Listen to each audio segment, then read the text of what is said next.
All right, we're live. Here we go. Thank you, Saul, for this. I can never get you to do a proper intro, Alex. Nah, you can never get me to do a proper intro, Mitch. It's not going to happen. No. Ever. Never. Right, let's kick it off. So what episode are we up to? 132. 137? Why did you ask me if you already knew what it was? Well, I was testing you. I literally said 137 like 5 times before we started. I know, but Yeah. I like it when you say the right episode. We're at episode 137. There we go. All right, so tonight we got RichoKidd on, right? That's correct. Is that really your real name? No. Yes. It's Richard, right? No. My name's Josh. Josh. Yeah, this gets so many people all the time. So my actual name is Josh Richardson. I don't mind giving my comment name. Okay. I've Josh got nothing Richardson, to steal yeah. from me anyway. Yeah. So Richardson, I've always got called Richo. Well, my dad was always Richo. Yeah. And I was his kid, so I was sort of RichoKidd. Yeah. My brother's little Richo. And then it sort of just Yeah. my Okay. gamer tag when I first started gaming, and from there I've always been called Richo or RichoKidd. Now I get Kid, Squid, all sorts. So that's a pretty cool nickname. It is. Though. It's not bad at all, it's really. one of those, people say you can't give yourself a nickname. When you're born with a certain surname, you can. You get to do that. So. Well, see, similar thing with me. So, like, my name's Alexander Taylor-Vivian, right? So being called TV. TV, that makes sense. Yeah, like, I love it's TV. a good like, origin story too. That's right? it. Yeah. It's always good for. But enough having about this me, story. though. So you're a DJ, right? Yeah, correct. And you've been going for like 10, 12 years? Yeah, so, DJing side of it, it's been about 10 to 12. I bought my first decks at 18. At 18? And I'm 31 now.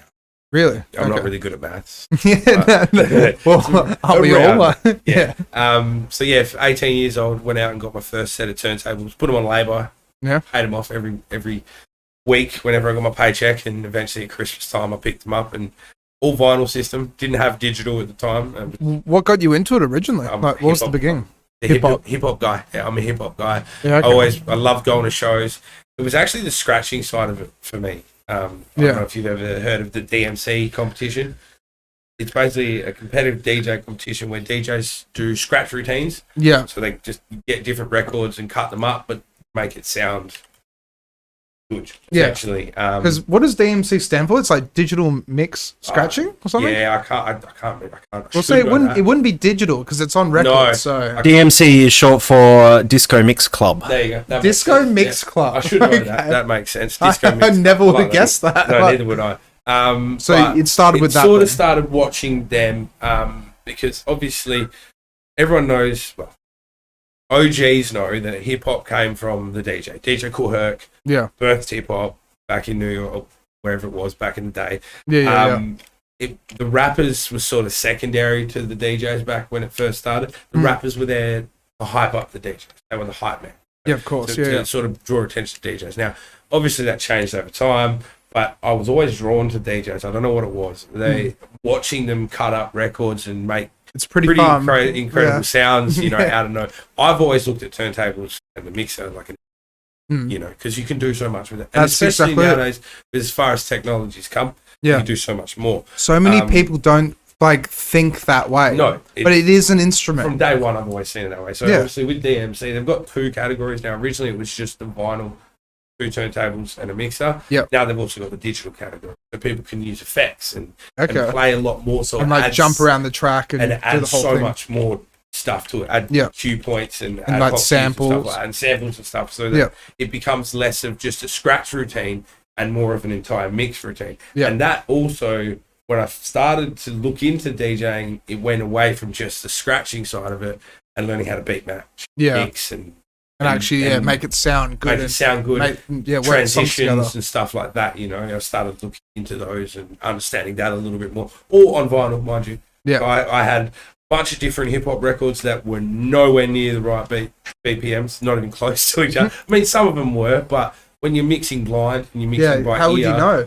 You don't know, but And it doesn't say on the record 77 BPM, it's not like right? you've got a screen in front of you, when you're starting on vinyl, and it's just got the readings there, and there's no sync buttons on a turntable, so you're basically sitting there playing with your pitch faders, trying to find it, and then once you do, though, it's no other feeling in the world. That's it. You hear it the first time, and you give yourself, ooh, I found it. Yeah. Still to this day, after 10 years of doing it, when I do a transition that's really good, that I don't expect or I'm impressed with, I still get all giddy behind the decks. Yeah, that sounded really good. Yeah. I wish everyone else appreciated that as much as I just did. No, see, Most people don't.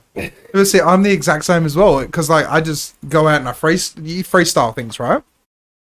So okay, I've got a really good story for you. All right, okay, yeah, go for it. Yeah. My distant relation is actually DJ called El Hornet from Pendulum. Your distant relation. He's my mum's cousin. Okay. Your mum's cousin is El Hornet from Pendulum. I didn't want to name drop, but the only reason I name dropped him. Do you reckon we can get him on? The only reason I name dropped him, though, yeah, is because he gave me one of the biggest pieces of advice as a DJ. When I first started, I was planning my sets. Yeah. It's stop it. Really? Stop. Go in there. Know what songs you've got in your catalogue. Yeah. But go in there and just blindfold, go for it. And ever since then, doing the best sets of my life. He was 100% right. It's the way to do it. I understand if you want to do a routine, sit there and plan that shit out. Like if you're looking to do something, or if it's a festival set or something like that. But even then, I know festival DJs, they might have a few songs, we'll start here. Yeah. But they'll throw things in. I always do it, especially even because as a wedding DJ, that's where my niche is. I'll throw songs in that people don't expect, but I always get the best reactions. Yeah. You know what I mean? Like that's the way to do it. It's all about reading the crowd and playing appropriately, right? Exactly right. And best thing about weddings is requests. People hate, a lot of DJs I know hate people making requests. Honestly, I love it. So much easier because you know what they're going to dance to, bro. That's it. You know what they're going to get up and to. If they request R&B, then you go, okay, well, if you want this Rhiannon song, well, I'm going to play stuff similar to Rhiannon. Exactly. It's just like putting the feelers out and like just seeing what could work. I literally get people to send me Spotify, their Spotify playlist. Yeah. Now, I just said, what do you listen to? Yeah. Cool. I can work with that. That's it. I don't need the whole playlist, but I can work with what you give me. Yeah. That's at the base, and then I build. So jumping back just a little bit then. So like when you started and like obviously El Hornet also gave you some good advice. Yeah, I was pretty blessed in that. Yeah, 100%. That was also a big part of it too. I looked up to him. Obviously, massive success. Huge success. Huge success. Million albums sold. Yeah. Done really well for themselves. But he's also such a humble dude. Yeah. Down to earth guy. That's the way they should be. I was very lucky to go and meet him. So a lot of it come from looking up to him too. Like, cool dude. Did really well for himself in DJing. It's not why I got into it. I wasn't trying to find success, but I also know how much joy it brings to DJs. So what was like the progress? So like you got your first decks. You collected your vinyl. What was the gap between then and actually playing your first gig and getting paid for it? Interesting. Or did you do like house party and didn't get paid for it or anything? My first actual DJ gig was a friend's 18th. Yeah. And I was running the Tractor setup, but this was digital. Shout out Tractor. This was digital vinyl Tractor setup. So this was before I had the controller. So I was still running vinyl, all the turntables. So I was lugging two turntables, a mixer, and my digital vinyl. I've actually got that in my. I've got that inside. Yeah, yeah, it's so good. So good, so much fun. So I started on that when it came to learning the digital side of it. Yeah, and learning to read BPMs and read wave files. It's so much easier with the screen right in front of you, right? Every single bit of detail is right in front of you. Instead of like looking over here and then looking over there. Don't get me wrong, I can still mix on a CD jar, I can still mix with vinyl, I can do it. I chose turntable. That's why I chose turntable. Yeah. I knew if you can mix on turntables on vinyl, mix on. That's what everyone always says. 100%. See, I started on Tractor S4, so a controller. So have you ever been in front of a set of vinyl turntables? You said you've got the DJ? I've got them. I've only played them like twice. I didn't manage to mix properly or anything like that. It's such different kettle of fish. It is and it's also you got different control over the vinyl. Your turntables make a difference too. Like when I first started, the first turntables I bought, they were just Stanton T150s, I think, which were very Stanton T150s. Can we Google them if that's right? Very base level, but good for. I had good torque. Okay. When your record goes forward, as a scratching DJ. You want to pull it back, but for it to go forward as quickly as possible, you've got more control. Yeah, okay. I mean? So that's exactly what I had. Yeah, that's a sexy bass right there. I had two of those and a really basic mixer, which was a standard mixer. I can't remember what mixer. Because everyone always says to go for the Technic 1200s, but they're so damn expensive. They are so expensive. So my original setup cost me $800, which is nowadays the market value of $800 including the record player. It That was 2 turntables and a mixer. It was $1 $800. Yeah. Oh my god! Well, back in the day, yeah. I was pretty. Taking 1200s like 1200 each. But this was, that's my point. That's why I went to Stanton. Stanton is like a little. It's more like a base entry level sort of equipment. You know. Do you know if they still sell these at all? Yeah, I'm pretty sure Stanton still makes. Oh, I might get one. You should, because I've got it. My roommate's got records and he doesn't have a record player. I'm like, how do you have records with no record player? Yeah, I've got. It's funny though. They're about $550 secondhand. What is that? The Techniques or the Stantons? The Stantons. Oh wow, maybe it wasn't the T150s. It must have been something. Oh, you know what? They don't make the T150s anymore. That's why. And they're collectors now. Yeah, that's why the Techniques are so rare, because they don't make them anymore. The 1200s, they just stopped making the 90s, 2000s or something like that. Yeah, Pioneer basically own Technique now. Yep. And they've sort of tried to relaunch it under a Pioneer brand, but it's just not the same. Yeah, of course, yeah. So trying to get a pair of those. So with the house party, so you lugged these big records and the speakers I was running, it was literally running like a DVD player amplifier. Oh, really? Yeah. Nice. With just like cables going into the DVD player. Yeah, pretty much. That's and then the sweet. speakers running out of DVD player. Yeah, that's awesome. Pumped, man. Yeah. And it was a great party. I mean, didn't really feel like it wasn't really DJing, because I was there and mixing, and then I walk away and just sort of chill and let and hang out myself, you know what I mean? Hang out and party. Yeah, that was my first sort of delve into DJing. My actual first time on stage was as an MC, as a rapper. As an MC, so you're a rapper as well. Yeah. So I'm actually a rapper as well. I actually started writing raps when I was about 12 years old. Yeah, okay. So, but I also, the reason I became a DJ, a performing DJ, is because I looked at the hip hop scene and went, I can write raps, but there's so many talented rappers. So many hip hop artists. I'm not going to get seen. I'm not going to get noticed. I'm not going to get, another fan, basically. But I thought there's not enough DJs. I'd go to shows and I'd see the same few DJ shout-outs, Rob Shaker, L Street, those kind of fellas that have been doing it for a very long time. Shout out to those guys. Can we pull up their DJ Army as well from Downsyde? DJ Army? DJ Army from Downsyde. These are the kind of guys that sort of were always doing the shows. It was always them. And I thought, I'm going to try and get in here, because I reckon there was an opening for a hip-hop DJ. And I was just very blessed that came into it at the right time, the right place, with the right people. So, yeah, that's how it is sometimes. Sometimes it's all about who you know. Being the right place, right time. The first people I met in the hip-hop scene were from Downsyde, which was a group I'd been listening to high school. Really? From the age of about 16. And they're local Perth guys. Local Perth guys. They're massive. Downsyde are part of a collective called Syllabolics. Yeah. Which is Drapht, Hunter, a few cats like that. A whole bunch, bit of belief. I could list names for days. And I've been very blessed to work with a lot of these people. Yeah. Which is pretty interesting. Full circle sort of thing. As a 16-year-old kid, if a dude come up to me and said in 10 years' time you'll be working with Downsyde, I would have laughed at that. Well, that's never going to happen. Yeah. Right. It actually happened. It happened. And that's purely because when I met them, they were very welcoming. It made me feel, that's their last album called Classic Ill. Okay. They made me feel like I was part of something on my very first outing at a show. So the first show I went to, which is another reason I sort of bought decks and stuff, was at the Rosemount Hotel. That's Rosemount. Yeah, Hotel. Rosemount's such one of my favourite venues. Yeah. 360 and Pez came over to Perth. Oh yeah. Right, and did a show, and it was my friend bought me tickets for my 18th birthday. So it was my first night out at a show as an 18-year-old dude. I went by myself. No one really would go with me, and so I was sort of just hanging out. But they had the merch desk, and the artists were hanging out by the merch desk, because that's how we do it here. And once we finish on stage, we go chill out by the merch desk and hang out.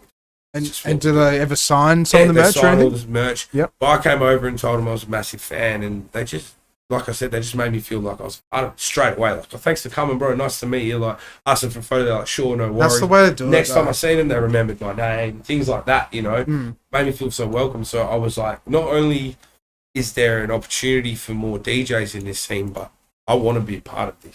Yeah. It was the first time in my life where I felt accepted. Yeah, it was very interesting. Like, in high school and shit, no one ever feels accepted. Yeah. Even the cool kids, they think they're accepted. They have no.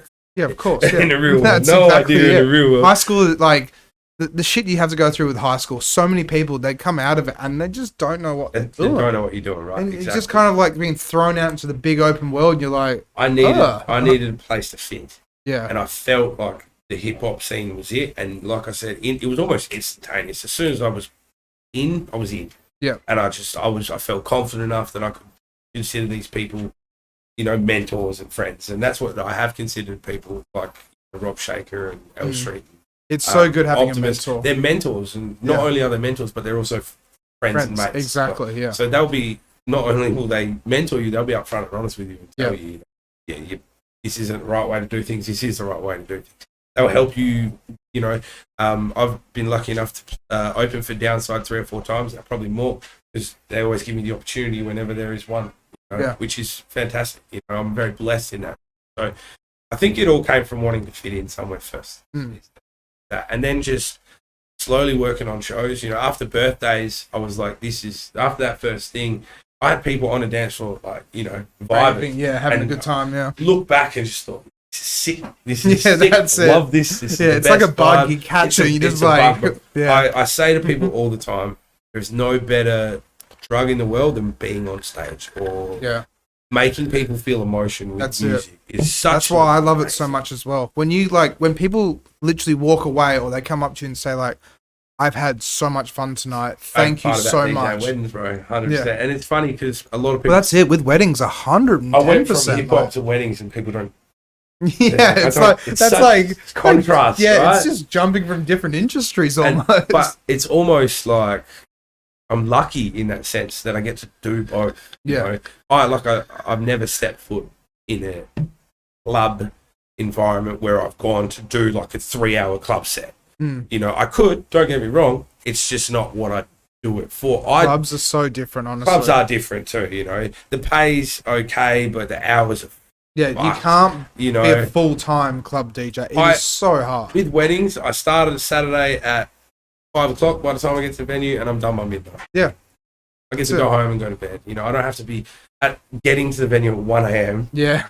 Do a 3-hour set until 4. Yeah. I'd actually point out that the money in DJing, if you're not like the 1% like Skrillex or a huge DJ, the majority of their money is coming from private events, not club DJing or venue DJing or anything like that, or playing at festivals. You might make a small bag for playing a festival, but that's the only festival you're going to be playing for, a few months. Yeah, no, you're right. 100% agree with you. Or unless you're doing things like, like say for what I do, I play 6 hours at a pub.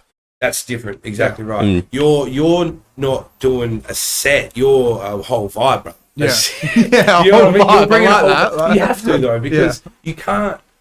If you're doing a 3-hour set, you sort of want to target that set towards one particular style and sound. But if you've got 6 hours, man, you've got to you can't be playing the same stuff for 6 hours. That's it. People will get up and leave. You've got to, variety is the spice of life. And that's, especially with music, and that's another thing I love about DJing. Blending two things that shouldn't mix together. Yeah. And making them work.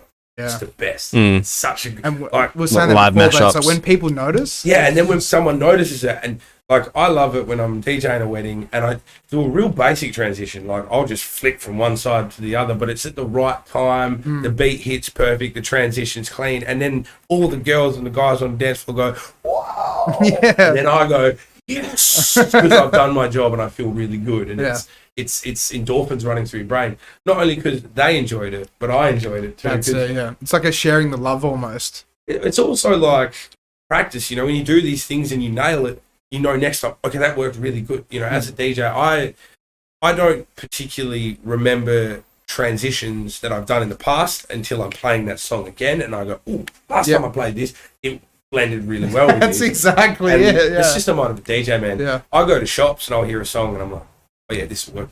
The missus hates it because anytime she's playing music, I'm like, oh, you know what, this mixed really well. Yeah. But kind of have to be like that as a DJ too. You gotta be dynamic like that. Yeah, exactly right. Adapting too, that's another thing. As a club DJ, I feel like you're almost stuck to one setting. As a wedding DJ, man, I got so many curveballs being thrown at me. Like, I did a wedding like this. It was entirely like death metal, heavy metal. That's all they wanted all night. A death metal, heavy metal They literally wedding. said no hip hop, No R&B, no pop, no funk, just metal and like rock, like classic rock and stuff like that. Yeah. I said to them, look, some people call this pop rock. They're like, nah, if we know the band and it's got guitars, it's okay. But we really like our death metal. Really? The song they exited the wedding to was by Cannibal Corpse. Cannibal Corpse. And it was called The Impaled Children or something like that. Oh my god. That's what they left the wedding to. But I was happy to play it. Yeah. And but that's the thing about it though as well, is when you're doing a wedding, it's their special moment. It's like, you know, they're walking down the aisle, or they're going to get photos and they're doing the sunset, or all their friends and family are there, and you're playing Cannibal Corpse. Yeah, right. And they're all getting down, shaking their heads. Like, yeah, go for it. And it's something I always say to the guests, like, it's the wedding, you know, the couple, I'll always tell them it's their wedding, it's their day, it's about you, and what you want to hear on your day. But you've also got to consider you've got a crowd of people that are going to get. But if they're your friends, generally, they'll like the same kind of style music you like, generally, not always, because I've also got mates that have completely different tastes, but they're still good. You know what I mean? That's it. But it's always, you got to consider yourself first and then everyone else. Yeah. Hey, Richo, I've been meaning to ask you, how much experience have you actually had playing at clubs? Have you played club events before? Not a lot? No, yes, actually. Yep. Karatha's in Karatha. I did Evos. I did the Friday, Saturday night run in Karatha. Yeah. First night is hip hop and R&B. Saturday night is drum and bass and electronic. That's probably my one and only club experience. I'd do it again. I really enjoyed it. Yeah. Karatha's a different vibe. K-Town. Shout out to K-Town. It's just because I was really interested in talking about, like, because I think a lot of people, especially nowadays, where it's so accessible to become a DJ, you've got all these people coming up. They have dreams of, like, you know, DJing on big club stages and stuff. People, but the money is not in that line of work. It's in doing weddings, it's in doing parties, it's in doing private events. People say often to me, why is your price differences so much for a wedding and a party when they're the same length? Yeah. Because they are not the same gig. Yeah. That's exactly they are not the same gig, my friend. Yeah, no I way. had this conversation with someone recently, and I said to them, okay, so for 6 hours at a party, I'm just playing music for 6 hours. That's literally all I'm doing. For 6 hours at a wedding, I am making sure that the food's coming out on time. I'm making sure that you're saying your speeches on time. I'm making sure that you're dancing on time. I'm making sure that the right songs are getting played at the right moment. I'm making sure that this is happening, that this is happening. I'm reminding people to go into the photo booth. I'm reminding people to put their makeup, the wishes over there and all that sort of stuff. There's so much more, you know. Before this podcast, I was doing a meeting with a client. Yeah. That's part of it. Yeah, I wanted to bring that up. It was actually quite funny. You rocked up an hour early because you had to actually do a Zoom call with the bride and groom to actually sort out. Like, it was quick, only like 5-10 minutes, but people don't realise there's so much involved with it. And that's what every bride and groom say to me when they book me. Wow, we didn't think there was going to be this much involved with the music. Yeah. No one ever does. Until you go to plan it, and then I ask you, okay, what about your cake cutting song? Oh, yeah, exactly, cut cake too? What you do? Do you want people to be sitting in silence while you're cutting your cake? No, you need to have a cake cutting song. Yeah. Cool, okay, we've got that down. What about your leaving song? Oh, can't you just pick something? I mean, I can, but it's your special day. I want you. And if you got a videographer or something like that there, you want your music in the back of the... And that's another thing, being a wedding DJ. The videographer comes up to me all the time. Hey, have you got an input that I can get? Of course, that's happened to me so many times. Can you know, I've got to make sure they're ready as well for when we're doing speeches. If I fire off without them, no footage of speeches. Is it safe to say that, like, DJ for wedding events assumes sort of like an MC role? I do basically everything. So it's basically like wedding planning. Almost. I've been MCing weddings for 10 years as well. Yeah, I'm lucky enough to never have been asked to do a wedding. I'm not to say that I'd ever do a good job DJing a wedding, probably. There is a lot of pressure, and look, we all fuck up, as the expression goes. I've had my mistakes, but the best part about those is you learn from them and you learn quickly. I say to people regularly in this industry, and you will understand this, if you go to a gig to set up and something goes wrong, and it goes wrong at the start of the night, happy fucking days, because everything else will be smooth from there. If you can find the issue early and fix it, cool. Everything else is a breeze from there. It's when you've got no problems at the start of the night, that's when I start to panic, because I'm like, it's going too well. Yeah, something's in the air. Something's going to be wrong. You know, I've been to venues where I've rocked up and I've hired speakers off someone and they haven't worked when I've got there, and I've had to bring someone and say, hey, I'm an hour outside of Perth, but I need you to get the car now. You got to bring these speakers out to me. Yeah. You know? this is obviously earlier in my career. You know, I've had issues where you lose power at a venue. That things happen. Yeah. But a good DJ also knows how to adapt and exactly. fly and resolve those issues. Yeah. I've been to weddings where they've hired, you know, someone less experienced or someone who's not a wedding DJ per se, or they're just starting out, you know. And it's great that you want to give someone an opportunity for that. When it comes to wedding DJs, you get what you pay for. Yeah. You pay someone $300, you're getting a bedroom birthday DJ. $300 DJ, yeah. He won't get up and talk on a microphone. He will literally just play your song. You will have to provide an MC, which is also quite hard to find nowadays. A lot of people don't like getting on the front of the microphone and talking. I can do this. I can absolutely do this. No problem. There's no one here, bro. But that's it. Like, I've done a wedding before, and it didn't work out the way I wanted it to, unfortunately. My mic didn't work. Yeah. And so I didn't have a backup mic. Yep. And so with that, I was in Swan Valley, and I couldn't go and buy one. So basically what ended up happening was, like, I had to go and walk up to all the guests and be like, you know, the bride and groom about to make their entrance. Can you please come out? And it's an awkward thing, you know. And then how do you introduce them without a microphone, because you've got music playing, but you know, you can only do what you can do in a situation like that. Exactly. So, they wanted perfect. They wanted complete perfect, and they just, with that, they gave me a bad review, and I had to only do half the price, unfortunately. Yeah. But I wanted to ask, like, who taught you how to do weddings? Like, how did you get into all of that? So I actually worked for a company called. I actually worked for a couple of agencies. So as a DJ nowadays, the easiest way for me to get work is other people. Yeah, of course. So there's so many wedding companies out there trying to book DJs. They'll just send me dates. Are you free on this day? Yeah. It all started with one company called Komodo Music. Okay. He put me on my very first wedding and basically showed me the ropes. Did he mentor you and, like, you go and watch a few weddings at all, or just one? And he came along and watched me. Okay. So he very pushed in the deep end to see if you're any good. The first one he watched me at, wasn't a wedding, it was a school disco. Okay. Whole nother ball game. Yeah, it is. I've done school discos. Kids school disco too. Yeah, I've done that, And it's the first time, you know, when I was talking about those transitions, and I went to go across, but the other fader wasn't up, it was down, silence. So in my head, I'm like, yes, I nailed that transition. Now I look up and the kids sort of looking at the table going, what did you do? And I'm like, oh, then flick up the other fader. That was my first time in front of him. He was like, no, you still did a good job. What year group were they? Because I've done a 7s or 8s. I've done from ages of 7 to high school balls. Yeah, okay, yeah, because I've done a school disco before where it was like year 4s to year 9s, year 8s or 9s or something like that. Yeah. And it is, like, it's so different. And they all want to request. Yeah. Oh, yeah, they all love request. And they'll always request stuff they know you cannot play. Exactly. You know how many school discos I get where they ask me to play WAP and I look, not even that. Have you ever had, like, literally like a 12-year-old come up and say, can you play Takashi 6x9? Yes. I'm like, nice. I'm not playing Takashi. It reminds Google him. Like, what Takashi? You know what he looks like? Everyone knows what Takashi looks like. You don't need to Google. You don't need to Google Takashi. Yeah. It's like saying Google Oprah. Like. Yeah, that's it, yeah. It just reminds me of the time that I got asked to, I was learning how to DJ, and one of the teachers got wind that I was learning how to DJ, and they asked me to DJ the year 12 ball. Really?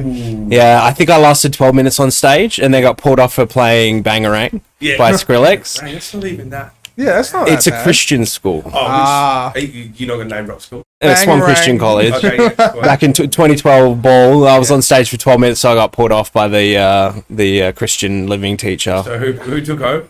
Someone take over as DJ, or what did they do? No, they just put music on in the background. The Bangarang's not too bad. It's alright. They were loving it too. Everyone's dancing and having a great time. I DJ a lot of like school ones, and they always say like no inappropriate music, nothing overly sexual or stuff. Yeah. Listen to radio in the last 10-15 years. Yeah, I know. It's ridiculous. What do you want me to play? I reckon after what do you want me to blame it? Honestly, I blame it, right? After 2012, when Nicki Minaj's Super Bass came out. That's big start. I reckon, that's big when it started. And there was all this like female empowerment, we can say what we want, even if we act like I support that. Yeah, but it's a good thing. I support it too, but like... that's the way you're going to look at it. I'll play WAP at weddings all day, every day if a bride asks for it. Yeah. You know, and it's always great fun. But just some of these kids, but a lot of it is too, they know like, this is so, we can't listen to this in the car with mum. you know, if he plays at the school disco, things like that, you know. Exactly. And it's always the older ones that try and be inappropriate. They're like, it's year 12 balls, they love it. The end of their sort of, they're like, we want to go out on time. I've been to school balls and seen drunk kids. Even last, and I've looked back and go, I did this. Yeah. You know, what are you going to do? That's it. They hit that age and they just want to rebel and do that. It's funny going from the hip hop, and I do it sometimes where I'll have a hip hop gig on a Friday night, a wedding on a Saturday. Really? Yeah, and I work full time too, so I'll go from work, home, have a quick shower. So what do you do full time then? Just warehouse worker, bro. Warehouse worker. Okay. Big packer, easy night. Nice, easy night. But that's the thing. So it's like the DJing's like the primary thing, the passion. That's the drive. Yeah, that pays the bills. Exactly. That pays the bills. Yeah. Everything else from the DJing. Look, I never thought that I would get into DJing and start charging for it. It's not what my intention was. I thought, I'm going to do this, play some bangers in my bedroom, get discovered on YouTube, and be the next fucking Skrillex. Didn't we all sort of think that? Be like, but I'm going to do it on vinyl. 5,000 people. I want to do it on vinyl and be cool, you know. But then I also thought, I'm just happy playing music for my friends' birthdays. That's literally, you know, was also a big part of it. You know, I offered all my mates 21st, let me come out and DJ. How much? Oh, no, I'll do it for free. I stopped doing that after the first year. See, for me, I used to say, give me a 6-pack of beer and $50. Most of them would always usually have drink what you want. And that's it. And you know what? I'm still doing that now. I'm just getting paid. Yeah. Because I get beers and I get, you know, when I do weddings, I'm lucky I can have a couple of drinks depending on certain people and stuff. I'm working for myself, representing myself. I'll have a drink, you know, at a wedding, but I'm also responsible about it. Of course, I'm driving. Yeah. Two, it's someone else's wedding. I'm not going to drink. Exactly. Right? Yeah. You can't be that drunk DJ like 6 drinks down. And that's what you don't want. You don't need Nana going, oh, the DJ was a bit smashed and was, you know, making mistakes. And I think also, I guess you probably might relate to this as a DJ. When you've had a couple of drinks, you're just better.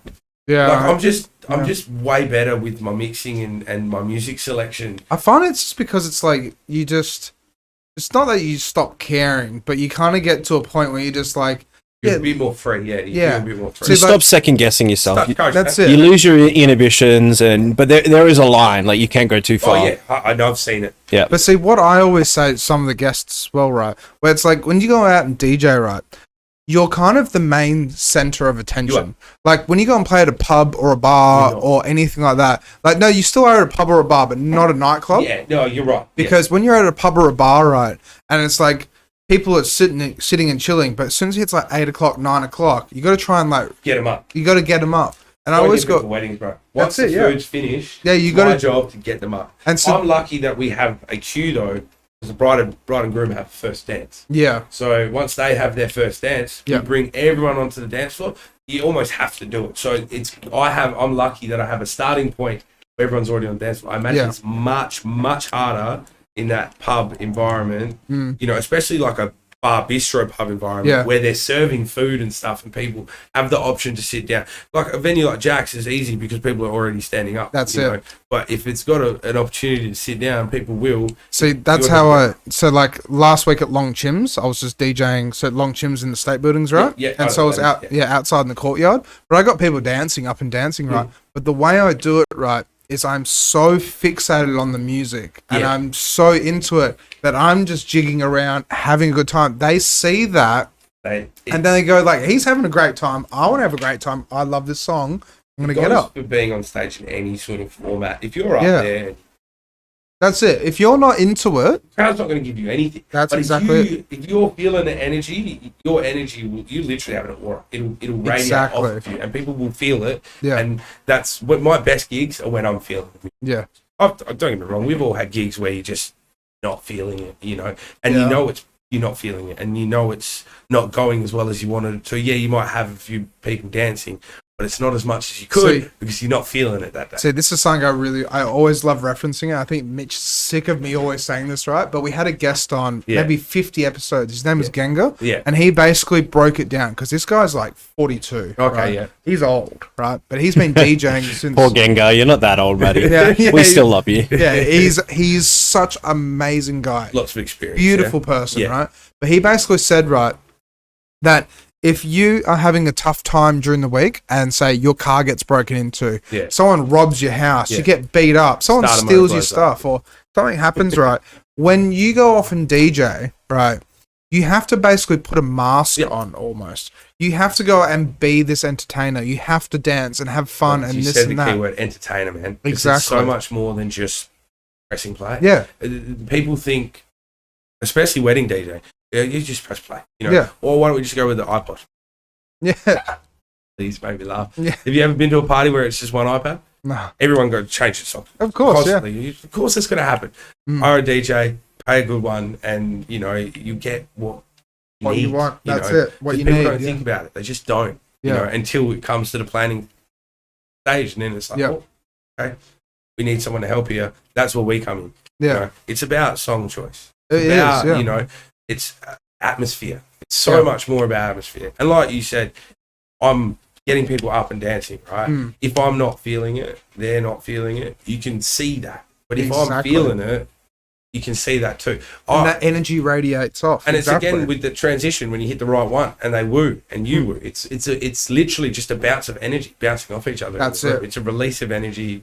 That's all it really is. Yeah. I mean, at the end of the day, music is energy and people feel that energy off of the music, and it's my job to provide the right ones. Yeah, to radiate that energy. I love the fact that I know, like, music's nostalgic. Music is, emotional. You can hear a song and smell a smell from when you first heard that song.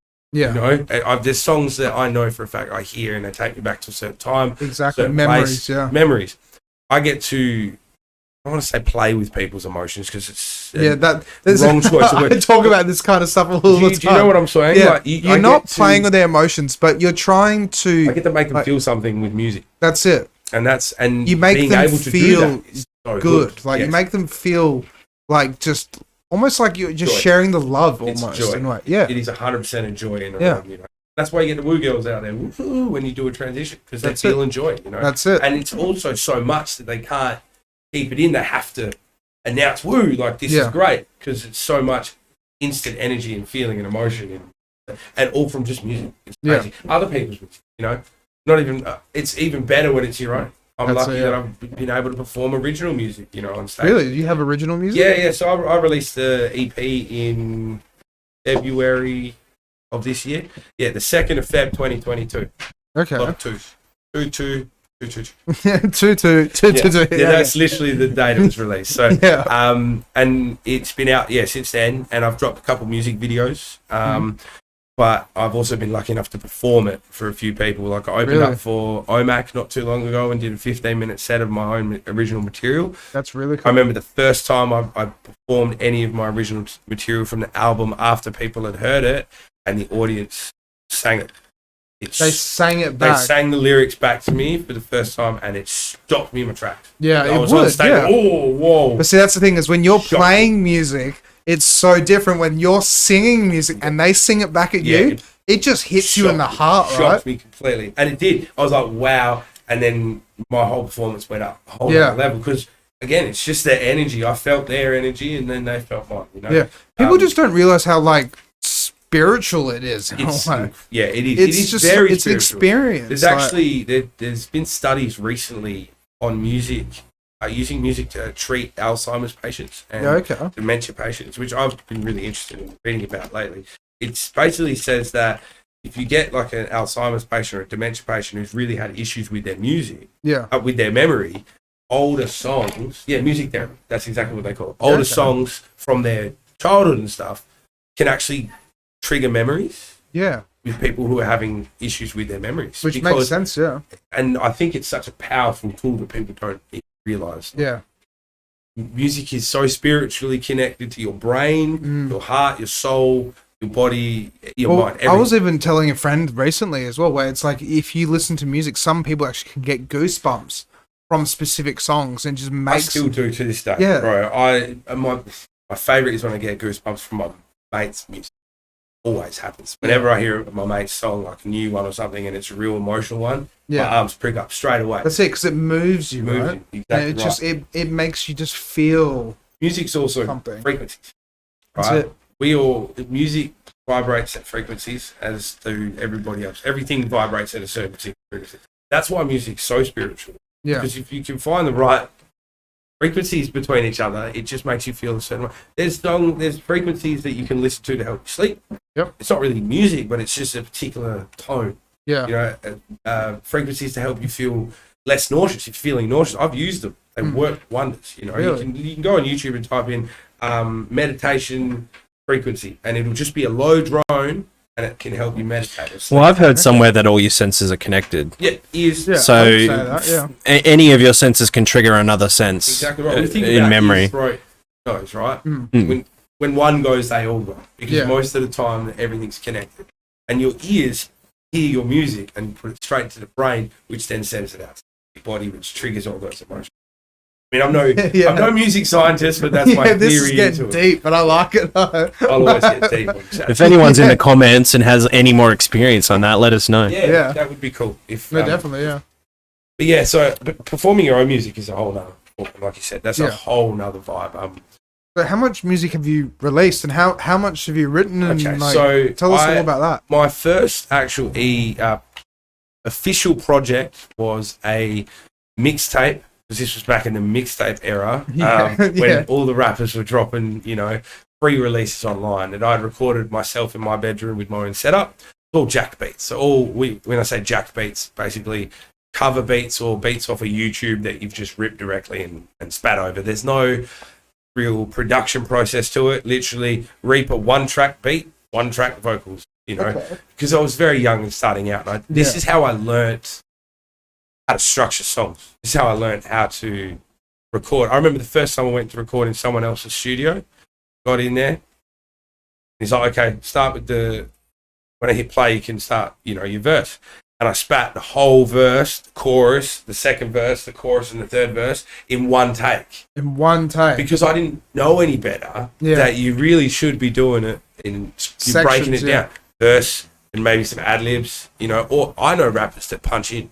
Well, punching in is a term that we use to basically, if your verse is so like lots of words and you can't get them all out at the same time, you just record each word and punch each word in as you're going along. Really? Yeah, it's a technique. Yeah. I've never heard of that. Yeah, so then, when you go to use the actual the audio station, the DAW, then you just sort of make sure they're in the right spot. Exactly. Really? Right. Or what you could do is you could record like a little portion and then stop and then come back, and then you've got that portion already recorded. You hear that as you go in, so you've got a bit more of a cue. Okay. I've done it a few times recording that way. Yeah, it's called punching in. So I've never heard of that before. But doing it yourself is a great way to learn. Yeah. And I was lucky. That was my first mixtape in 2014. Okay. Called Next Level.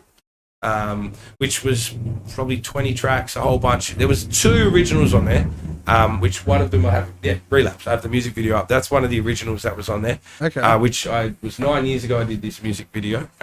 Shall we play it? Yeah, you can play a little bit of it. This is an original track. Oops, sorry. That's all right. That's okay. That's my hotkeys are stuffing everything up. My very ugly young mum. So I actually once upon a time when you were young, very very DIY. This whole thing, the whole track was recorded by myself. Where was that? This was in the old Ellenbrook mansion. Ellenbrook mansion? No longer there. It used to be this old mansion in around Ellenbrook that was abandoned, right? And people just graphed it. Had an old pool that was empty that the skaters used as a skate park. And yeah, it was. I hired a camera for the day from a media company, like a proper. This thing was massive. Like I had a full shoulder holster and everything, right? Yeah. I hired a guy who used to film PCB battles to come and hold the camera for me. And I sent the editing. I sent everything once I'd finished recording it. One dude just sent all the clips. Bird Brain in Melbourne, and got him to edit it, and he sent it back. No, Bird Brain. Okay. Yes, Bird Brain. I used to work for a company that owned Bird Brain. Really? Well, I used to work for the umbrella company that also owned Bird Brain. Yeah, so his rap name's Bird Brain. He used to be. Oh, that's his rap name. Yeah, his rap name. Not his business name. No, not his business. Okay. Coincidence there. Yeah, he's been in the game a long time. I think he's in. Is he now? No. He was in Perth for a little while, but yeah. So what's this about? So this song's called Relapse, and it's actually about addiction, and it's about basically at this point in life, I was a good young kid. I never really got into any of that sort of drugs or anything like that. Yeah. But I'd seen it happen to a lot of my friends. So it was more like a call out to them saying, I don't want to, I'm happy drinking and smoking and doing that, but I don't want to go down that path. Yeah. But I'm also here to help you if you're going through that path. Yeah. But it's quite coincidentally because I also wrote a similar song on my EP that I dropped in this year called Dialing My Demons, which is similar but much more progression than this, a lot more. It's pretty cool though. I got a lot of love for this clip. This is back in 2014, yeah? Yeah, 2014 this one. I did get a lot of love, and it actually I directed the clip, so I'm rapping to someone else, but then at the end of the clip, oh shit, it's me. I was rapping to myself the whole time. Just trying to be creative about the clip sort of thing. That's pretty cool. So I've directed all my own clips. I've written and directed them. I've had other directors, other videographers come and help me. This last one is off my new EP called Be Thankful. This is another good one. This one's more about just appreciating what you got in life. It's real easy to look back and go. So we've gone from 2014 to the most recent. Yeah, this is 20. I think I dropped this in. I like that, by the way, because so many people talk about, guns, money, and girls. But you're talking about real life things. Yeah, which it's funny because I know that this kind of music will never generate as many views as typical thug guns, club girls type of music will.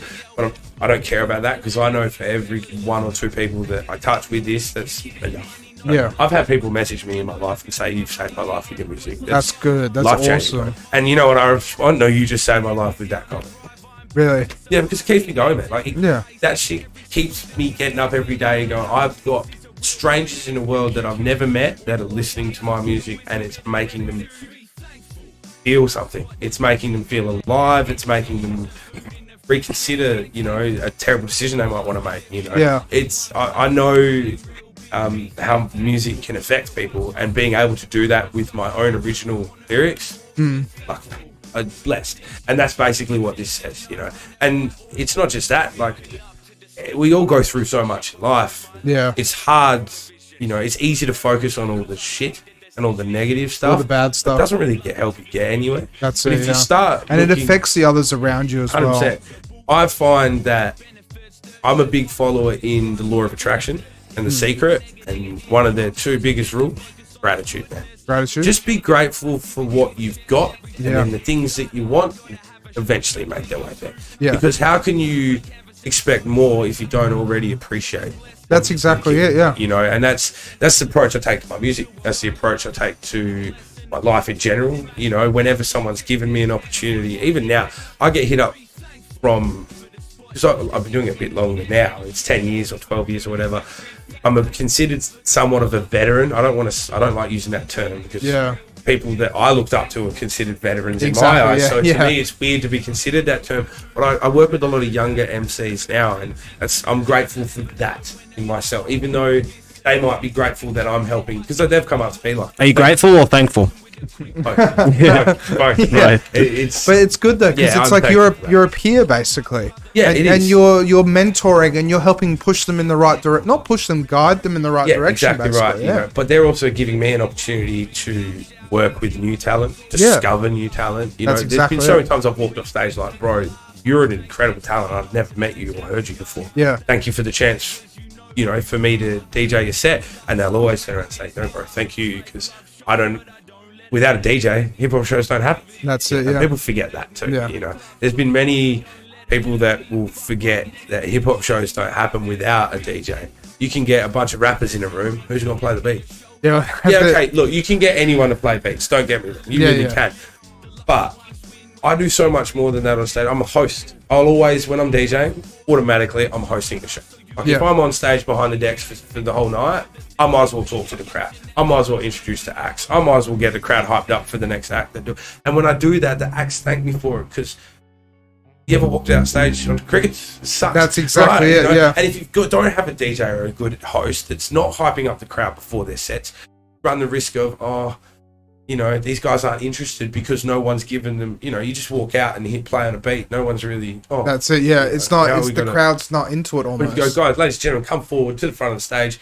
Can you all make some noise for the next act coming up? Greasy, da, da, da. And sometimes if I know him well enough, I'll give him a little intro, you know, tell him, you know, I've known him for this long or whatever. You know, I've got acts that I've been DJing for all of their shows for like 10 years. Like I've been probably 8 years with Omac, and the Cycle Boys. I've been DJing some of their shows probably on and off for 8 years now. So, you know, it's acts that I've worked with before that I feel like obviously I've made an impression because they keep asking me back, you know, but now they're all my mates. They're literally all my best friends. It's crazy how the music world works. You go from, you know, idolizing these people to being peers with these people to being mates with these people. That's exactly right. There's a line I wrote in a song once that literally said, I've got idols blowing up my phone, because one weekend I had like 3 of the biggest idols of hip hop to me from locally ring me and book shows all in one weekend. And one weekend. Just tripped me out. Like, you know, all these people that I looked up to get into this scene are now coming to me to help make the show happen, you know, which is, you know, show must always go on. That's something I pride myself in, is my reliability as a DJ too. Well, that's exactly it. You can never flake. That's what people don't realize. Like, I know a few DJs that do flake out a little bit. I've never, and the thing is, in my whole entire 10 years doing this, I've missed 1 gig in my life. Really? 1 gig. And it wasn't, I've missed no weddings. I'd never do that to them. If you booked a wedding, man, I'm booked a wedding. I've got to be there. Yeah. You know, I couldn't do that. But 1 gig, and I think it was because I was super, super crooked. Yeah. Like, I literally could not get out of bed. And I just can't do it. But they had another DJ there that had a whole bunch of acts. So it's not like I was ruining a show. Yeah. But if you're a wedding DJ and you flake, bro. Yeah, then it's not a good look. They give you a 1-star. Not only is it not a good look, what happens? You know, how do you organise a DJ on the day of your wedding? You can't. It's impossible. That's it. And I've had that call. I need a DJ for today. Our DJ just cancelled on our wedding day, and I'm booked. Yeah. Imagine that. And this time of year it's too. The bride and groom's special day, and they've got no music. But then again, that comes back to you get what you pay for. Yeah. You know, I don't want to say don't hire mates, because it's not the right choice of words, but, you know, hire someone who's got at least 3 years experience. Yeah, of course. You know, I understand that people need to build experience as a wedding DJ, but when I say 3 years experience, they don't have to have done weddings for 3 years, but at least have some experience behind the decks. I think at the end of the day, not everybody's got the money to blow on like a top rank DJ. So I think for those people, particularly who are trying to do a wedding on a budget, you can give those, you know, early, you know, green DJs a go, because 100%. At the moment they fit your bill, and you never know, you might actually get a really good DJ. And at one point I was one of those green DJs too. So I totally get that, you know, but that's why I would parties, you know, the mates parties and stuff. Because my mates don't care if I stuff up. They're not paying me. Most parties don't care if you stuff up either. Yeah, whereas a wedding, there's sort of this level of expectation. In a wedding, if you stuff up, and I've only ever had one bride complain, and that was because she had a bit too much to drink at her own wedding and left the room before I had even like finished like playing any of the songs that she requested. So, long story short, only ever had one bride complain, but I totally understood where she was coming from. It was her day, didn't go out the way she wanted it, as she planned. Fair enough. But it just goes to show that even when you think you're doing the right thing in a wedding, you could still be making a mistake and not even know it, and then 3 days later you get an email. That's it, yeah. But you're right, green DJs do need a place, 100%, and for people who are on a budget, another piece of advice I will say for those people, don't be afraid to negotiate. A lot of people ask for a quote, get the quote, and go, nah, walk away. Yeah. If you ask me, hey, I'm working with this budget, my first question when people ring me is, what's your budget? Yeah, that's the right thing to do. That's what a business owner should do. If I could make it work for what your budget is, I'll make it work. I might not be able to, you know, but I'm also realistic. You know, if you want me for 8 hours and it's going to be this much, if you want me for 6, cool, I can do you a better rate. You know, But that's the life of a contractor almost as well. It's gig economy, man. Yeah, gig economy. Yeah. And that's people say that all the time to me. They're like, you know, you're always busy. I'm like, it's gig economy and there's gigs going. I'm not going to turn them down. One thing I don't like is when it's like you have people that like really undercut others, because it's like there's a standard and there's like a set price that should be that, you know, that everyone kind of like just agrees on without speaking about it. But then you have someone come in who just goes, I can do better and provide more for this amount. Yeah. And they kind of try and take it's like it's business. It's business to business, basically. You've got to price yourself in a good value, but you've also got to consider the value of those around. Yeah, of course. Yeah, I'm aware there's DJs that are better hip hop DJs than me, and can probably sell more tickets based on a name alone. They also charge a little bit more. Yeah, but we also both have an understanding. Cool, Richo will do the show that I can't be bothered doing for less because I can't be bothered doing it, or I'm busy, or Also, a lot of these dudes now have kids and families, man. Yeah, so, a lot harder to go out and do shows every weekend. I don't. Yeah. I've got a missus and a couple of dogs at home, but I can still do shows Friday night, Saturday night, Sunday if I need to, and then go to work Monday. It's harder when you've got kids and a family at home to do that. So I've also priced myself when it comes to hip hop shows anyway. My general fee for a hip hop show nowadays, I will tell people, if it's a whole night upstage and I'm DJing for a bunch of rappers, $350 and a bucko. Yeah. Pretty fair. It's not bad. Fair, yeah. And that's usually only a 4 or 5 hour show, right? Yeah. I probably could charge more, but I also, that's sort of a mate's rate. Yeah. But when you've been a part of this scene for so long, everyone's fucking mate. So, exactly. I'm also lucky in the sense that I can choose, if I want to do this gig or not. Most of the time the gig offers I get are people that I've worked with before. I know well. We work well together. They've paid me on time when I've asked. Things like that. That all gets taken into consideration with my pricing. I've done shows for people where I'll be like, look, normally I charge this much, but I know you're working on a particular budget for your show. Pay me this much up front. We'll sort out the rest. Yeah. I worked for an emo punk night that is very similar. It's just I just try and be negotiable for them. Just had a pop in by Janine. She wants to say hi. Janine, so what's up, Janine? You can give her a wave at the camera. Hey, Janine, I'll wave to the actual. Yeah, there we go. Screen up the there. TV just behind us. Yeah. What's up, Janine? Thanks for watching. Thanks for tuning in. I think if I'm doing just playing beats for MCs, that's different work to a party. Which is different work to a wedding. So I have those price structures for that. $350 for you to pass me a USB and me to put it in and hit play and then hype the crowd up between sets. I'll do that. Give me a bar card as well. Cool, no worries, And a lot of people don't understand, and with the gig economy too, you don't always get paid up front. You don't. It might sometimes take 2 weeks. It takes 2 weeks. Sometimes it takes 3. I did one for City of Swan. Took me 6 weeks to pay me $300. 6 weeks. Yeah, City of Swan. It's fairly typical. That's what I said too. I was like, oh, hang on, they've got all the money, but they don't want to give it away. That's right. That makes sense. So I was sort of expected that, but I don't always get it up front. When I do, I appreciate it more than anything in the world. Don't get me wrong, but I'm not always expecting it. Yeah. Because I understand that as an artist, you're also waiting to get paid from the venue. Yeah. I've had artists say to me, I would rather just keep all the money myself. I'll pay you now. Cool, great. Pay me up front. Works better for me. Yep. Only thing about getting paid up front when it comes to gig day, you're like, I've already been paid for this. Yeah. It's a different vibe. Like it is. It feels different. It really does. Like it's almost like you're not working. Almost. Yeah. It becomes. It's not that you're not enjoying the show as much or anything like that. It becomes less of a. I've already been paid for this, so I guess I'm here. I might as well enjoy myself as well. Yeah, it is a strange feeling with that. Because I've had that with like a pub before. Yeah. And it's like, they'll pay me beforehand. Then I go there and I'm like, well, I'm still going to go do a good obviously job. You're still going to go do the job. Yeah, and have fun. But I'm like it almost feels like you're working for nothing. Yeah. But it's not that you don't feel like you're working for nothing. It's that you've already been paid. You've probably already spent the money because I know I do when I get paid up front. Yeah. But you still got to put on a wicked show. So let's go. You might as well do it. Exactly. That's sort of the getting paid. I like to get paid day of the show if I can. Yeah. Don't get me wrong. But like I said, I understand it doesn't always happen. Sometimes venues take time to pay people. That's it. I've put on shows before as well. We put on a massive birthday show at Jack Rabbit's for my 30th last year. Yeah. And we got 240 through the door.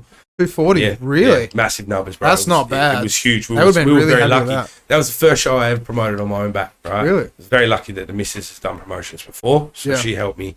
Yeah, because you were saying before she sold more tickets than you, right? Yeah, that was for Tech 9 when I supported Tech 9. Oh, you supported Tech 9. Yeah, when we did Tech 9, she sold more tickets, and I think Obie Trice we tied on how many tickets we sold. So she's my little side hustler. She helps me. When it comes that's to shows. So good. Like, you need that, bro. I envy that, honestly, because that's perfect. That's perfection, right there. You support each other 100%. And you bring each other up, and you both understand what's going on. If you can find a good girl, like a good woman that can support your dreams and your passions. Or a good guy. Or a good guy, no, quality, or a good guy, a good person. And let's you say, can support and you can support her dreams and her things. It'll work. It'll work. It's really, everyone has their own individual dreams as a person, of course, but it's so hard to do it on your own. Yeah, top 5 people in your life is the old expression. Have a look at the 5 people around you. Yep. If you're not where you want to be, probably because of where they are. Yeah. If you want to be somewhere else in your life, you've got to change the people around you, because if you got the right people around you, you can do it. And having people that have, this not exactly the same dreams and passions, but parallel vision to you. They want to be not successful, but just want to be happy in a way. And achieve success joy is money and cars and shit like that. It's so far from it, bro. That's exactly Success is a spiritual thing. It's not materialism. I mean, like, I really like my car out there. Oh, don't get me wrong, bro. I needed a car. I like nice things, I like expensive, nice things too. I used to be a real big brand name for a long time. I'm not like Adidas, that. Nike. I still rock Adidas, Nike shoes and stuff. Yeah. But I also now I'm gotten to a point where I'm like, I'd much rather rock my friend's merch, my boys' merch. That's exactly, shout outs to my brother there.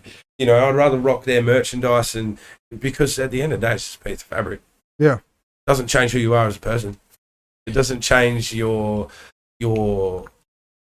value into the world by a piece of clothing that you're wearing. Some people what you do as a human being, that changes your value. That's exactly being able to make music, bring it to the world. I feel like I have some value that I get to bring. Whereas people who think that buying a nice car and driving a Lamborghini on the freeway, that's their I'm bringing something to the world. That's it. Like, I'm successful. I'm this, I'm that. I like wearing Nike, wearing Nike clothes and this and that. But that's, they get so wrapped up. I blame it all on this. Oh, bro. I blame it all on social media and mobile phones and everything. Changed the world. That we live in. I have said for a long time, the internet had the ability to both save the world and destroy it, and somehow it's done both. At the same time. Yeah. If you think about what it's done to humanity, it solves a lot of problems, but then created a bunch of new ones. That's exactly my point. It solved a whole bunch of problems, but it then in turn created a new one, and it's continuing. It's almost like a constant cycle of that. Cool, crypto's here, and we're all going to make money, and then dead. Well, then this is here. Cybersecurity's now. Oh, cool. Put everything online. It's so convenient, and now we've got access to all your information because you put it all online. And it was really easy to steal. Yeah. With new problems comes with new technology comes new issues and things like that. And the internet is it's become such a big part of society. At work the other day, the internet dropped.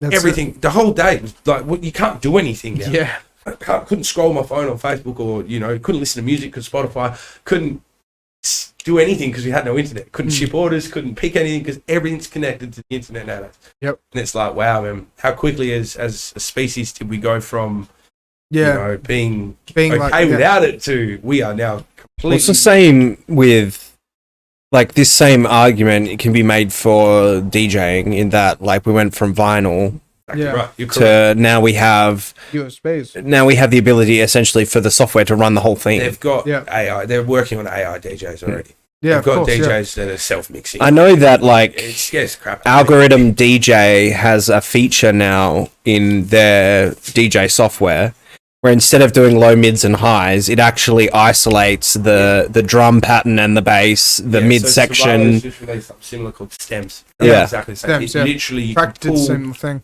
Break down a song to every single part, to the stems. Yeah. And you're right. But it's not perfect with everything, but it's pretty goddamn good from what I've seen. Right? And I wish we had that technology when I was starting, because I'd be a completely different DJ. Yeah. But at the same time, you're right. It is almost the same argument. I remember I was watching. I'm a big fan of Gary V. I don't know if you've ever heard of Gary V. Huh? He's a motivational speaker, sort of very big on gratitude and things like that. And he says someone was having an argument with him about phones and how people, it's rude when they sit on their phones and you're sitting in the room. What's the point of hanging out if you're all just going to be on the phone together? Yeah, of course. And his comparison was, but we used to do the same thing with the TV. Well, that's it, yeah. And then she goes, but what about Instagram? And he goes, magazines. Yeah, that's it. No different. It's just how it's changed, yeah. So that, in the sense, just changing your viewpoint on it as well can change the way that you perceive things. That's it. For a long time, I was very this is terrible. It's hard to not be on social media as a musician too. See, I just like living in the moment though. That's the way to do it. It's 100%. Like, put your phone down. I stopped filming at shows. Pardon? I stopped filming at shows. I used to film everything. Right? Really? Because I would much rather... I used to film everything in the shows because I used to think, as a DJ, I got the best seat in the house. Everyone gets to see all the footage. But then I'm not taking it in, myself. It's a trap in a way because when you start, then you just start going in a spiral. And do you know how many times I've looked at the footage I filmed from a show? No. Cool. Really? Very rarely, bro. Because you film it in the moment, you might put it on social media, you put it away. But like you said, if you live in the moment, you don't... I've never in my life have I ever filmed at a show and really gone back and watched it and gone, oh, that looked and sounded amazing. I'm going to put this on YouTube. Yeah. Because it's not great, It's great if you're trying to promote an artist and stuff like that. Yeah. I'll put it on my socials and tag them in it because it's good for their fans to see they're on stage. See, that's one of the reasons why I do it is that I'll do it when it's pumping, big crowd, and it's like tag the venue, look what's happening at their venue, and so other people can see and go, that place looks like fun. Exactly right. Exactly. But then it's just like, it's an insight into your life. But then, like, I was talking to a friend. I was actually talking to my roommate about this the other day. Yeah. But it's like, you should only really, like, have a handful of friends. No one should have, like, 100 friends, in a way. I agree. Because it's like, how can you keep on top of 100 people? I think there is a study that says that I think it's easier to have 1 or 2 really good friends. Yeah. Or like 5 really good friends, or a couple or something like that. Or there's another argument to that story that says, would you rather have $1 million or 1 million loyal friends? Yeah. I'd have 1 million loyal friends and ask them for $1 each. Yeah. Yeah. Well, there you go. True. That's one way to look at it. That's one way to look at it. But I agree with what you're saying. That having I have a lot of mates, but I have a handful of really close best friends. I'll be completely honest. My best friends in the world is my missus and my 2 dogs. I have no shame in saying that. That's how it should be, though.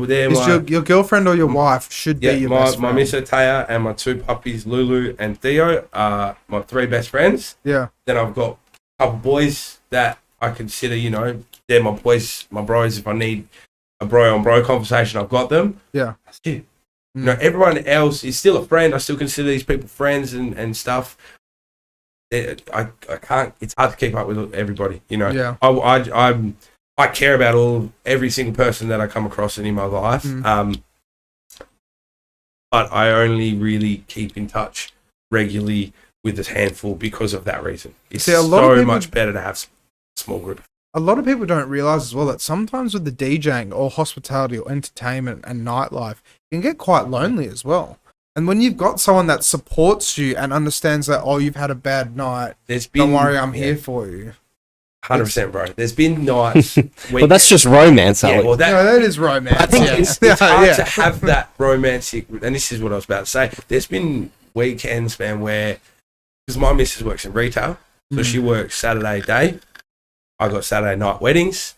We don't see each other on Saturday at all. Yeah.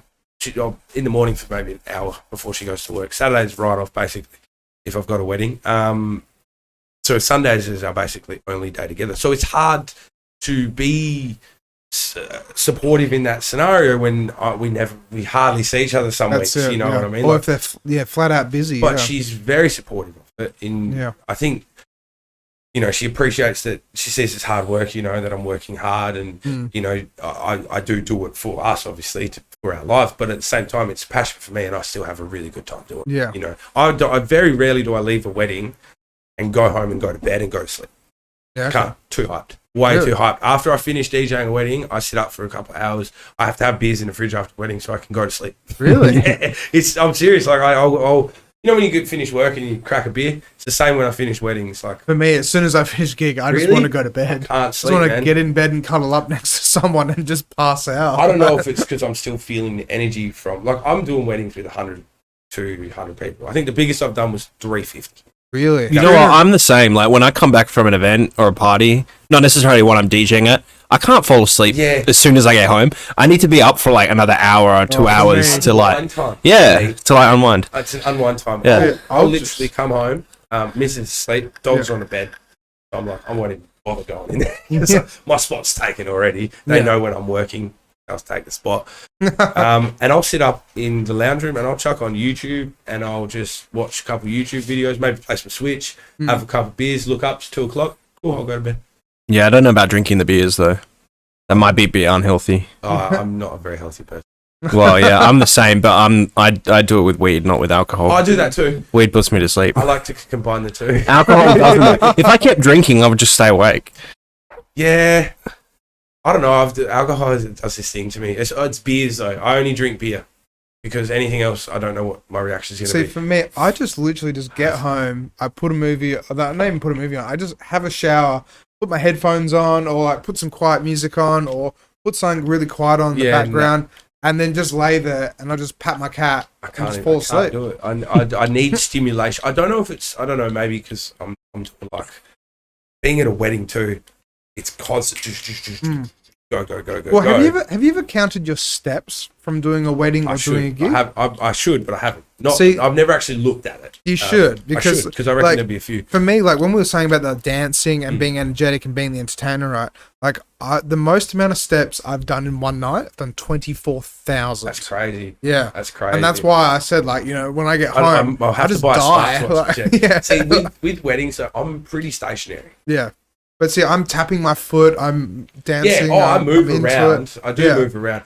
But there's a big portion of weddings where it's dinner. Yeah, and it's to be honest, most of my night is literally just dinner. Yeah. It's only 3 hours of dance, really, of a 6 hour night. And sometimes they run super late, or not super late, but they don't always run to schedule. Yeah. So, sometimes it's only 2.5 hours worth of dancing. I will always have a rule that I have to have them on the dance floor no later than 2.5 hours left of the night. Yeah, of course. Doesn't matter if desserts come out yet or not. I don't care. They're on the floor. Do you have like a formula where you can kind of, it sounds bad to say, but like force a dance floor? Because like when you go out and play music, like, so I freestyle, right? Yeah. But I've got 34,000 songs. Yeah. Right.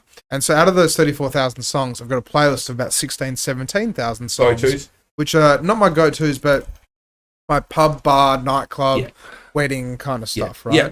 Then obviously I got other playlists of heavier stuff and this and that. You don't really go in with a plan, but you've got... Yeah, just like, I just know what's in those playlists. Yeah. So.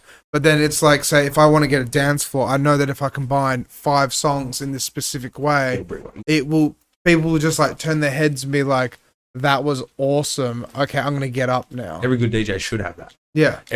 It's like I said earlier, like, you don't have to plan out your set every particular song. Yeah. But you should know what songs are going to bring people up onto it. Exactly. I know at wedding cheese works. Yeah. It's called wedding cheese for a reason. It gets is, people on the dance floor. Your Wedding Whitney cheese. Houstons, your ABBA, your things like that. That will always bring people to the dance floor. That's exactly Another piece of advice I can give to any aspiring wedding DJs: focus on the ladies. Yeah.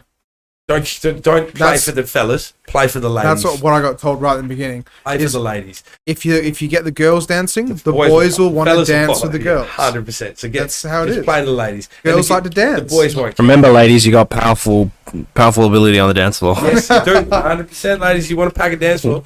Yeah. Also, don't run away though, because but that's also another tip. I say to the brides all the time: if you want people on the dance floor, got a girl in a big white dress, everyone there gonna follow you. Be on the dance floor. That's it. It's her night. If you're dead center on the dance floor, all the bridesmaids are going to be there, and all the other girls are going to be there. Trust me. Be on the dance floor if you want to dance floor. I'll say that before the day too, so that helps as well with me. Yeah. Like I said, I'm lucky. I've got that cue point. Bride and groom first dance. Everyone on the dance floor. I've had a bride and groom say it before. We don't want to do it. Yeah, I've had that before. Hard that is to get people. They're the really hard ones to get people up on when you don't have a point of. Like initiation. Yeah, like it's almost like initiation. You almost need that. Like, okay, everyone get up. We're going to dance. Welcome to club DJing. And that's what it's like. Yeah. And that's part of the reason why I don't think I do it. Not because I can't. I just prefer the structure of weddings. Yeah. And they pay way. It's two different styles of DJing, and you can become good at one or the other. It's kind of hard to become good at both. Unless you're like literally DJing every single day of your life. I don't know many club DJs that could pull off a wedding. But see, I know some. Yeah, I don't know many, but and that's not. I don't mean that in a offensive or derogatory way. I can't pull off every club gig either. If they said to me, I remember one year I got invited to do a New Year's Eve gig at Exit nightclub, right in Bunbury. Good old Exit. I don't think it's there anymore, is it? Nah, it's changed. Yeah, it's called changed something else now. Yeah, it's Fitzy's bought it. That's right. That's right. Yeah. Fitzy's best. I like that place. But exit, they brought me into DJ New Year's. Said we want nothing but Melbourne bounce. Cool. I haven't played much, but I'll make it work. No worries. That's pretty heavy though, right? Yeah. Cool. No worries. Yeah, but you're starting from from 8 until midnight. So you're opening. No, I was only doing 3 hours, so it was 9 till midnight. Okay, yeah. Or just before midnight, because the house DJ or their resident DJ was doing the countdown. Yeah. He told me we want nothing but Melbourne. I'm playing Melbourne Bounce. It's heavy. There's no one in this club. Yeah. No one's coming in. They're walking in. They're hearing the Melbourne Bounce. They're walking straight out. That's it. Guy comes up to me. He goes, "It's a little heavy, isn't it, mate?" I said, "This is what you asked for." He goes, Yeah, cool. I know. Another one of these. We've had this story several times. Yeah. DJ asked for something. The next DJ that comes up, he's playing nothing but top 40 and R&B, which I could have done. Yeah. If that's what they asked for. Mm-hmm. But I think it's also they don't want you to play the same genre as old mates, so you're not banging. People don't care if you play the same song twice in a night. They generally don't. As long as you're not playing it back to back. Yeah. But see, the thing is, though, is like whenever I finish a gig and someone's playing after me, right? I will pull up on Tractor my archive, my history, and go, and I'll let them have a look, and so that way they go, "Oh, you have played Fat Man Scoop." Yeah. So you play Fat Man Scoop 3 times in a row. People still dance to that shit. Yeah, of course. Let's be honest. But I've had weddings where I've had people like request a song, I've played it, and they've come up as it's finished, said, "Play it." Really? And I'm like, I can't. Yeah. If you come to me earlier in the night and then you come up 4 hours later when everyone's forgotten that I've played that song. But again, you don't really have that much dancing time at a wedding. Exactly. 3 hours most. I can only fit in so many songs. If Bride and Groom have given me 3 hours worth of music, I'm going to stick to what they've asked me. Yeah. Okay. Do you ever play like chill stuff at all? Like during the dinner? That's basically what dinner is. I've got a pretty extensive playlist of a lot of acoustic, chilled out, ambient music. Yeah. What you'd hear at your Sunday sessions at a really fancy winery and stuff like that. Similar to our opening soundtrack song. Although I sped that up for copyright reasons. Yeah. Shh, don't let anyone know. But yeah, it's very. But again, I've had people request specific stuff for the dinner, like a lot of Triple J cover, all the Leica versions and stuff. Yeah, of course. There's a lot of acoustic ones and real chilled out covers of them. They're great. The DMAs are a really good cover of Cher's. I Believe. Yeah. Great one. I love playing that at weddings. So good. People love it, things like that. Or what's another one that's I've had people say, like, we want it to be a summer house vibe for dinner. Yeah, okay. Cool. I can bring a summer house vibe for dinner. Why not? You on the water, it's summer. Yeah. Summer house vibe. Why not? That's it, on the beach. For the main part, it's a lot of acoustic, chill out sessions, compilations. They're the classic. What's the most interesting wedding you've done? But before you do that, I'll tell you mine though. Okay, right? You tell me yours first. I did a Chinese wedding once. Yeah. And they gave me a thumb drive with about 30, 40 Chinese songs on it. Yeah. It was all in Chinese. Yeah. And I had no idea. Yeah. And I was like listening to this song being like, yes, this will work. And that's another thing too. People don't consider that when you're a wedding DJ. You do have to deal with other cultures. I've done Greek weddings, Italian weddings, Macedonian. I've also done an African wedding as well, and that was so much fun. Yeah. So I did an African wedding where they had forgotten to submit custom African music. Oh, really? So I didn't have anything. I was hotspotting from my phone to my laptop. Yeah, and buying it off your laptop. Downloading it directly to my laptop. Yeah, I do that all the time. And then, because I said, I don't have any of this stuff, no one's told me about it, I'm sorry, give me 5 minutes. I sorted it within 5 minutes. I didn't say to them that I was going to play it, and then you play it on surprise. Yep. I love it, My favourite thing to do to someone. Alex, just letting you know we have 10 minutes left. We have 10 minutes left. Jesus. Oh, really? Mm-hmm. That was quick. Yeah, we've gone through, That was quick. When people make requests... I'll just throw a spanner in the works, just so... I like spanners. When people... Like, no, now also like with African wedding, hot spotting. So I hot spotted. When people make requests, I like to mess with them sometimes. Like, man, I don't think I've got that. Yeah. As soon as they walk away, play this.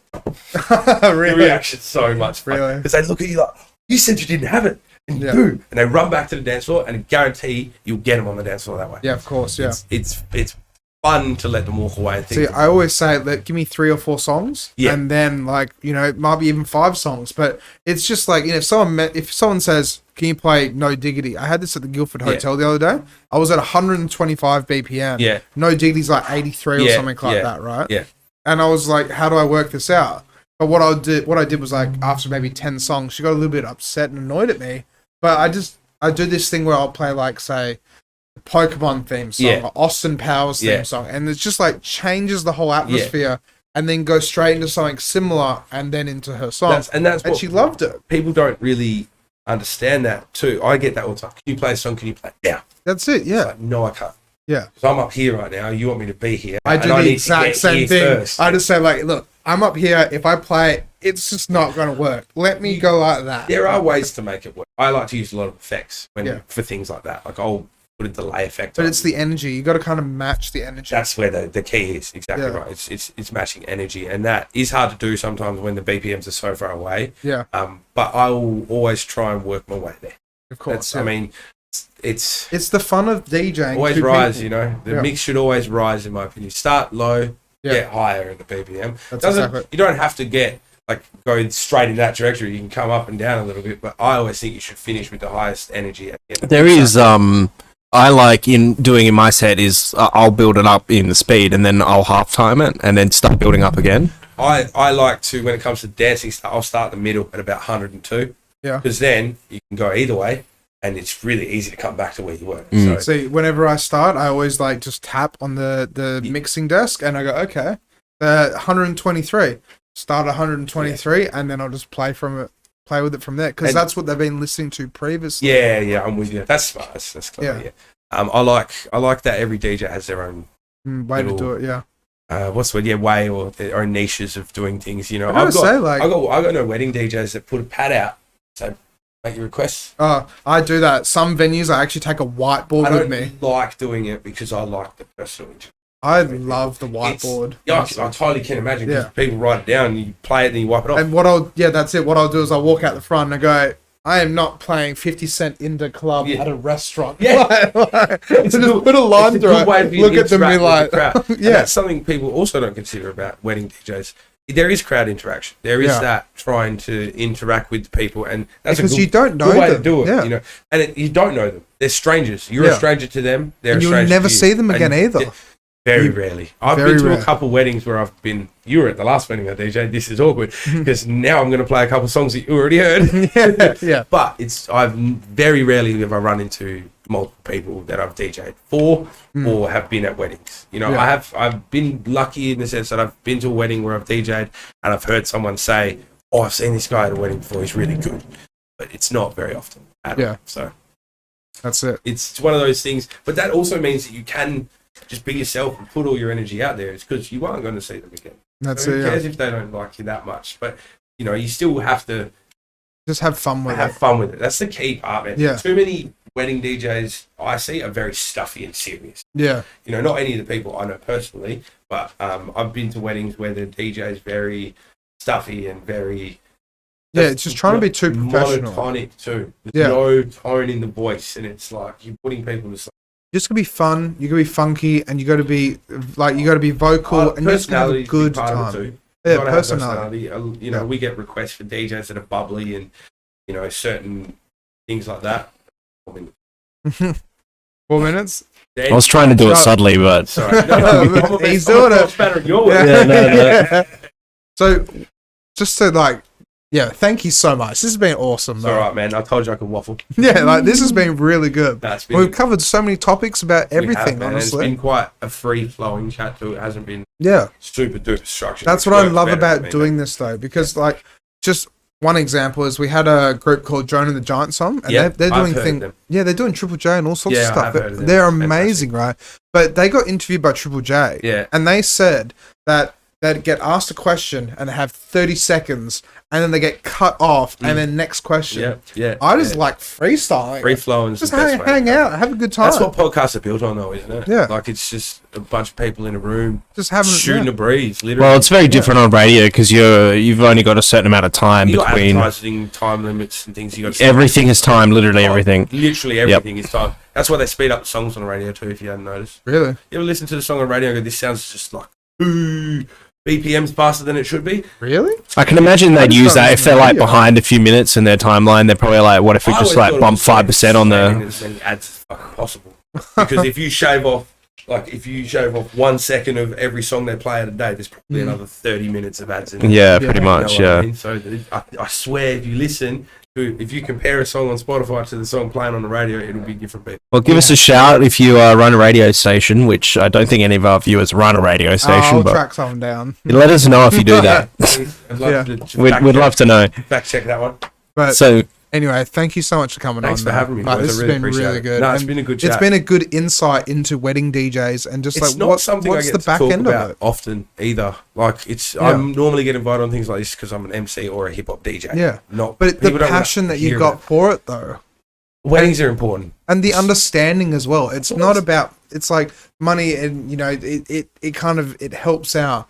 But you love playing the music. You love making him dance. And that's it. That's like, it, man. The money is just like the bonus in it. It is 100%. Like I'm blessed that I get to be paid to do something I love. That's something my dad told me as a kid.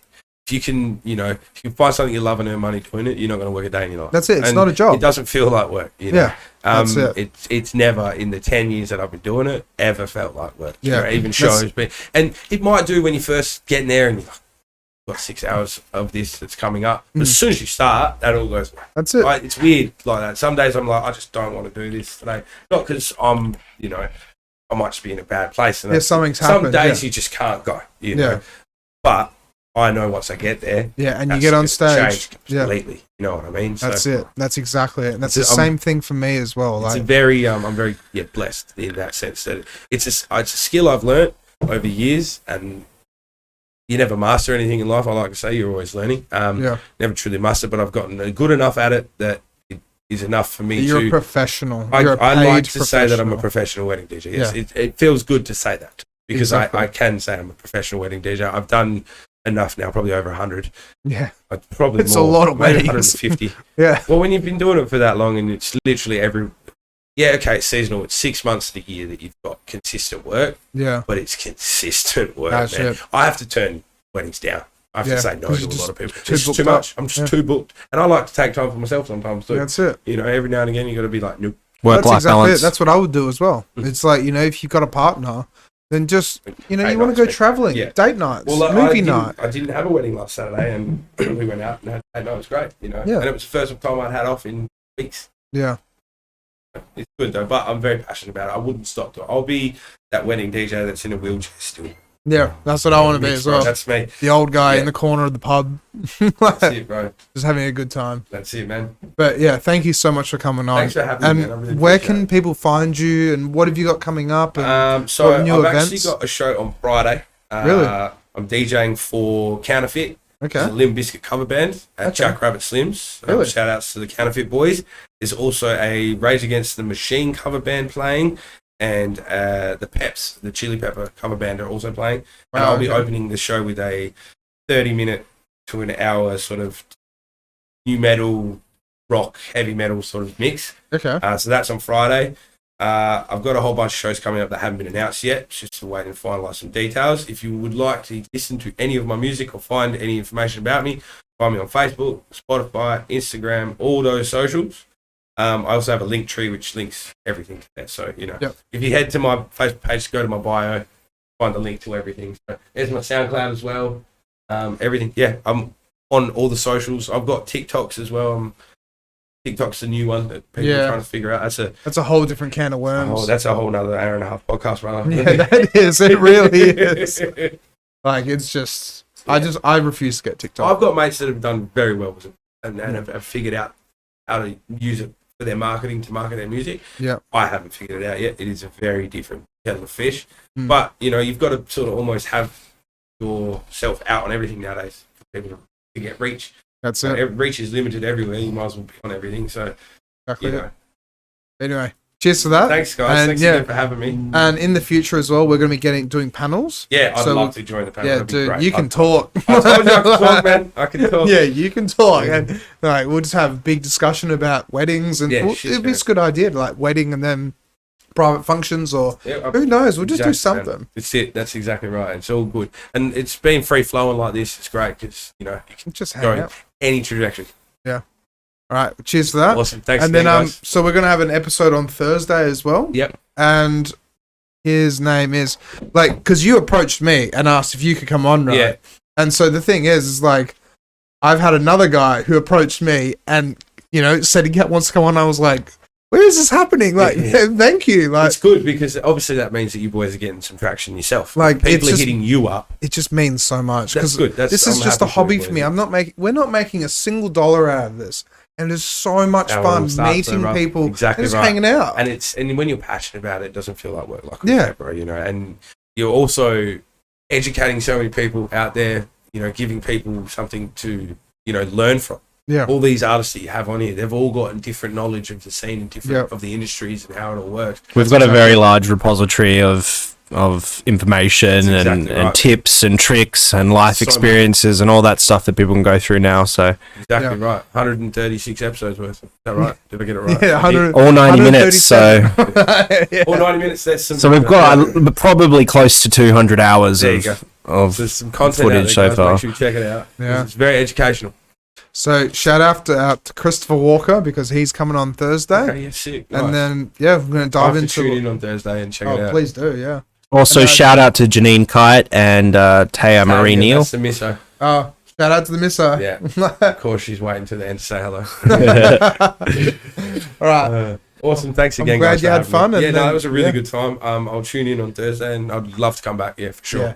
No, all right, guys. All right, as we sign out, wave to the camera. Yeah, Mitch makes his wave to the camera. All right, we'll see you guys on Thursday, all right?